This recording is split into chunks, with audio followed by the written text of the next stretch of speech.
Miles, this better be good. I had to come all the way across town for the sewers. I think something's wrong with my web. Shh! Gwen, listen. Ah! Miles, what was that? I know that sound. It sounds close. That's why I called you here, Gwen. I don't know what that is. That sounded like the lizard. It sounds like he's in pain. Gwen, who's the lizard in this dimension, Miles? Too late now. He's heading this way. Pete? Is that Pete? Gwen, snap out of it. You gotta move. This isn't Pete. Come on, Gwen.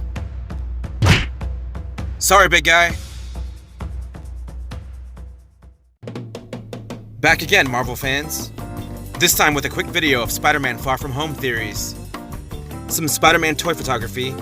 A brief update. So first off, I won't be able to see Spider-Man for a couple of days.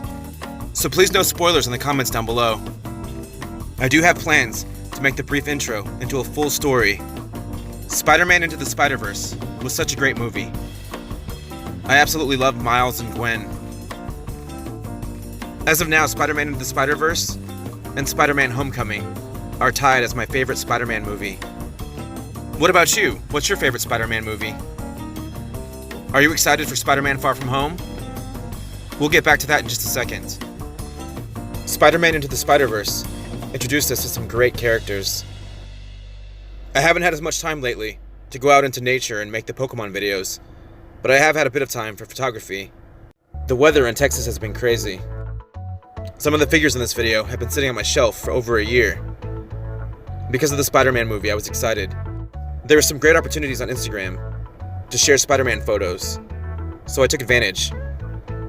After this video, I'll get back to the Pokemon videos. So I don't have a great picture of Spider-Ham yet. Right here he's asking Miles, "What's wrong, Miles? You look like you've seen a ghost." Let's go, let's take him. I'll continue this story another time as well. I really like Penny Parker from the Spider-Verse as well, and from the comics. She was one of my favorite characters in the comics. At least from the Spider-Verse. I'm hoping if they do a sequel, we get to see her again. Maybe in a new suit. That brings me to the live-action movies. So there's supposed to be a big surprise at the end of Spider-Man Far From Home. I did some shots of the Sinister Six, and these are all the villains that have been in the movies. Dr. Octopus was in Spider-Man 2, which is most people's favorite Spider-Man movie. And Into the Spider-Verse, we got to see an alternate version of Dr. Octopus. By the way, this is a great set of figures. This Dr. Octopus was a much-needed update. And I know most people didn't really like the SPDR Build-A-Figure, but again, I really like Penny Parker, so I was excited to build that figure. Anyways, back to movie theory. So, at the end of the movie, we could see the Sinister Six.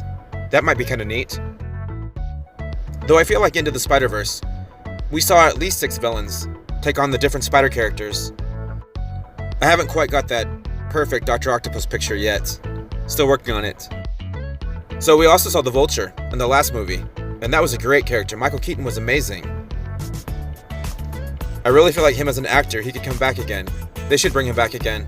So we could see him at the end of the movie. We saw Electro in Amazing Spider-Man 2, but the Amazing Spider-Man movies weren't very good. I mean, I don't know, I'm a Spider-Man fan, and at the time I was excited. I didn't care for the first Electro picture on Instagram, so I took this one. It was much more simple. You could see his eyes, his mask, his powers. This was actually inspired by New Avengers by Brian Michael Bendis, the creator of Miles Morales. We also saw the Sandman, and I have a theory on the Sandman for the new movie, but I'll tell you that in a little while. Anyways, this picture here on Instagram, like, it blew up, which I was super excited about because I actually didn't think it was that great, but yeah, I don't know. So Dr. Octopus, Electro, Vulture, and Sandman have all been featured in movies. The next 2 haven't. Kraven, what have you done to me? I've poisoned you, Spider.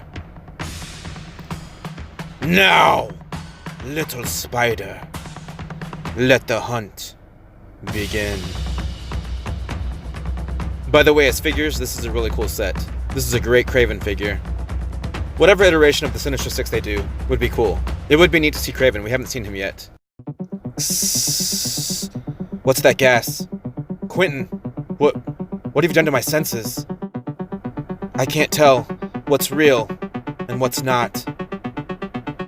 This brings us to our last villain of the Sinister Six, Mysterio. And of course, we get to see him this week for the first time in movies. That brings me to the next movie theory. And I don't know, this is, again, just a guess, but what if Mysterio ended up being Dr. Doom? I mean, I try not to watch the previews, but I did watch the first one, obviously. And it looks like the damage that he does and wherever he's at is real. Not like Mysterio, who's all movie magic and effects. It's great that they actually kept the fishbowl to the costume. I think that's so true to the character. In the movie, it looks like they're dealing with elementals, which would bring up the Fantastic Four. Thing would be Earth. Mr. Fantastic is water. The Human Torch is fire. And the Invisible Woman is air. Maybe he's trying to contain the Fantastic Four in different monsters. Anyways, just a guess. It could be that we just see Venom and they team up. Who knows? It's all just theory and fun guessing, and again, I haven't seen the movie yet, so I guess we'll find out soon. The Spider-Man team-up would be awesome. I mean, with Venom, that'd be great. So that brings me to the next movie point. What are you excited about seeing in this movie? I can't wait to see their interpretation of MJ, and I feel like this is so relevant. I love the casting of Spider-Man Homecoming and Spider-Man Far From Home. Zendaya as MJ, I can't wait to see what they do with that character. I just think it's really neat the direction that they're going. And the Spider-Verse as well. It just opened the door for so many different characters. I think for so many people to connect to Spider-Man or a Spider-Person. I think the greatest part about this is that you have so many different universes that you can pick and choose which Peter Parker and which MJ you like.